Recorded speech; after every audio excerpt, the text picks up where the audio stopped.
All right, guys, Upper Echelon Capital. Today, the topic is UCC 1 versus UCC 3 finance statements. I want to go over this topic because a lot of people ask, what they are. Some people even think that, you can take a UCC 1 agreement and make like an artificial business trade line that will post on your business credit to make your business credit score go up.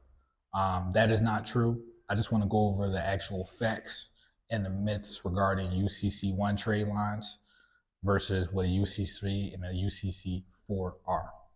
It's not really that hard. It's not that complex of a topic, but we're going to get right into it. A UCC filing is basically a public record stating that you have a loan.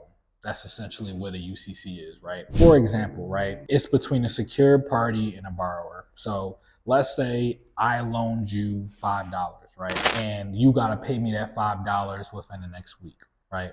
If I wanted to make it public record that you owe me this money, then I would go with you to go ahead and get like a security agreement, which is basically an agreement stating that I'm loaning you X amount of money and I expect it to be paid back with or without interest by a certain time period. Okay. And that's essentially what a UCC does for your business. When a business lender or you have a private party that loans your business anything, whether it's any type of money, assets, things of that nature. If that person that's the, creditor, right, that's loaning you something wants to show on a public record that you owe them, whatever it is that they loaned you, right?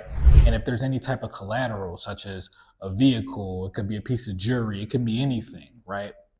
And if there is a collateral that they are able to take in exchange for the security, which is just the right to lend you something, whether it be monies or whatever the case might be, that is essentially it. It's basically just a public record showing that you are taking out a loan versus a secured party, which can be me, it can be a financial institution like a bank, it can be so many other things count as a secured party. Honestly, it can just be any other entity. Okay. So I'm gonna give you the actual, definition here. It's a public record that a lender files to establish security interest in a borrower's personal property. All right. So if you default on the loan or the borrower defaults on the loan, then the lender has a legal right to seize and sell the collateral in order to recoup the loan amount. Okay. Collateral is whatever you put up as a security, just something of value, all right, that the lender decides, all right. So if you do, default on the loan, then they can recoup the loan amount. Let me give you a good example. You borrow a car, right? So you get an auto loan, right? When you get an auto loan with your auto lender, right? The car is the collateral, right? Which is the reason why most lenders want you to purchase cars that are newer, like 5 years or newer. This way, if they have to repossess the vehicle from you, right, they can go and they can wholesale it at some type of auction, all right, to recoup, whatever the car is worth, all right? That's why they only try to lend people cars that are worth a lot these days, so that if they have to repossess it from you, they can wholesale it at an auction and get their money back, all right, plus the interest and whatever you already paid them on the car note at the time of repossession. So that's kind of, if you think about it that way, that's kind of how it works. So, and the key point is to protect the lender's interests in the borrower's assets. So just to protect their investment, if they lend to you, they lend to your business, whatever the case might be, they want to make sure that that investment, which is the loan, is protected. Okay. So that's why they do a UCC filing, to make it public record that you owe them this amount. All right. So if they decide to come after you, it's on public record as well, which can obviously affect your credit. So with a business UCC filing, it's typically filed with the Secretary of State in your state or residence of business. Okay. UCC filings, most Secretary of States are online. So if you try to do a private UCC filing with your business, whether you tried to lend to your business and you wanted that to be put on your business credit, then you can go to your Secretary of State, literally file it online. Most Secretary of States, you can just file it online. All right. So the UCC 1 is the financing statement. That just is the initial agreement showing that there is an agreement between two parties, the lender who is lending you whatever, and you as a borrower. Okay, that's what that means. The other types include a UCC3. A UCC3 is a continuation statement. It can continue the finance agreement on public record for up to 5 years. All right, so that's just something that will say, all right, if you want to add more, you know what I mean, to what whoever owes you, all right, then you can just add more to that and extend the loan period. All right, so a UCC3, all it is you amending the loan if you would like to extend the terms or add more collateral that the borrower will put up, things of that nature. Okay, and then you have the UCC4. The UCC4 is the termination statement, right? So the UCC4 is essentially just going to terminate the agreement. It'll show that this agreement has been paid off in full. Okay, so this is the point I want to get to. A lot of people, a lot of these self-proclaimed credit gurus say that you can take a UCC1 finance statement for your business, right? Let's say you put up a car that you have, for collateral, right? And you can make it seem like you gave a loan to your business, right? And your business has some type of collateral, whether it's like a stapler, I don't care, anything of value. And basically make it seem like you're lending to your business, right? And you're creating a UCC1 between you and your LLC or whatever you have. And then your business is paying that back off by you just going in and amending the agreement, making UCC3 stating that, you paid off 50% of the loan or 75% of the loan is what your business has paid off. And then eventually making a UCC4 termination statement showing that your business has officially paid off that loan to you or whatever other secured third party that you want to put in the agreement, okay? And people think that this is a way to create your own artificial business trade lines that are going to be in public record. The truth about this is that, yes, this type of agreement will be in public record. How it impacts your business credit, more or less, is this, right?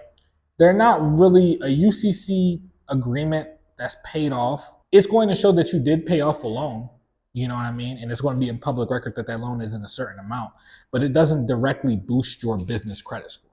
All right, it is going to show a paid off loan. Don't get me wrong. When a lender pulls your business credit file, it's going to show that there was a paid off loan in public record.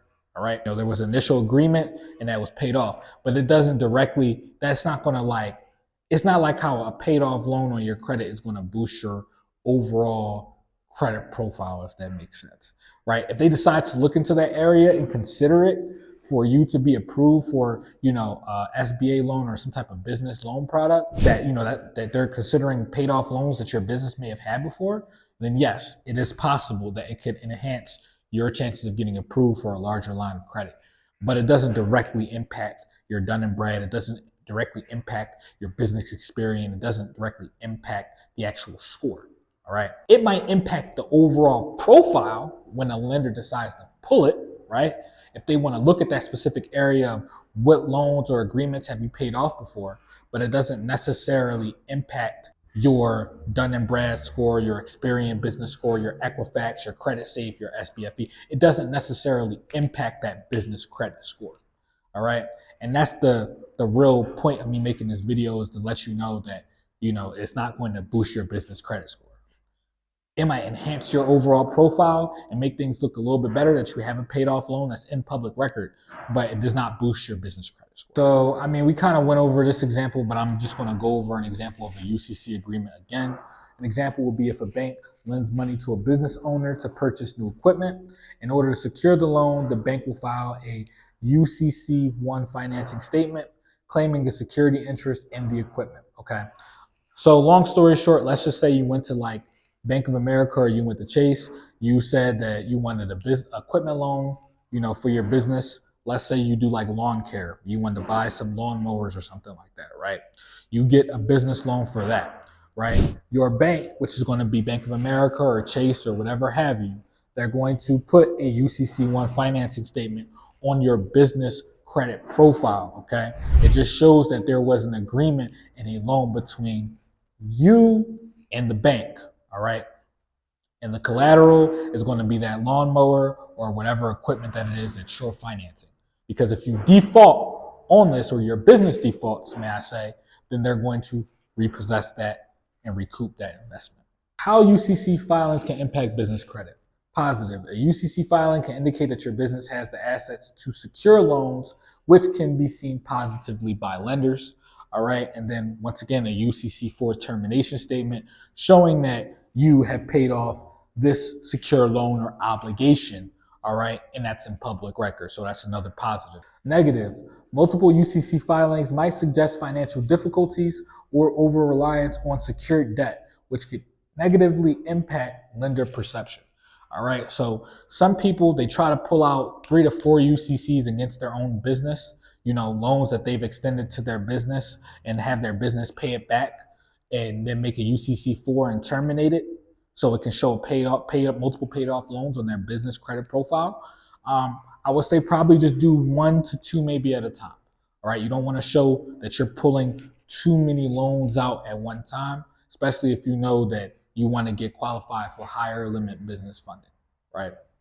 So that's pretty much it for this video. I just wanted to go over pretty much the facts of UCC filings. If you want to really know how to file a UCC financing statement, how to make it, how to amend it, and how to terminate it in order for it to report to your business credit profile and possibly enhance your business credit profile, then that full breakdown will be in Upper Echelon University. So, there's a lot of payment plans available for that and a one-on-one mentorship with yours truly. So if you know that you'll be interested in that, then you can simply just reach out to us. My assistant will get you, set up with the entire university, because that module, how to make your own UCC financing agreements in order to, enhance your business credit profile. It's not going to boost your business credit score, but it can enhance your overall profile. If you want to know how to do it the right way, then it can definitely be a big help when you add that to the business trade lines, right? So once again, Upper Echelon University, if you know that you want to go ahead and get tapped in on that content and learn how to do it yourself or offer it as a service and do it for other people, right? Y'all have a good one.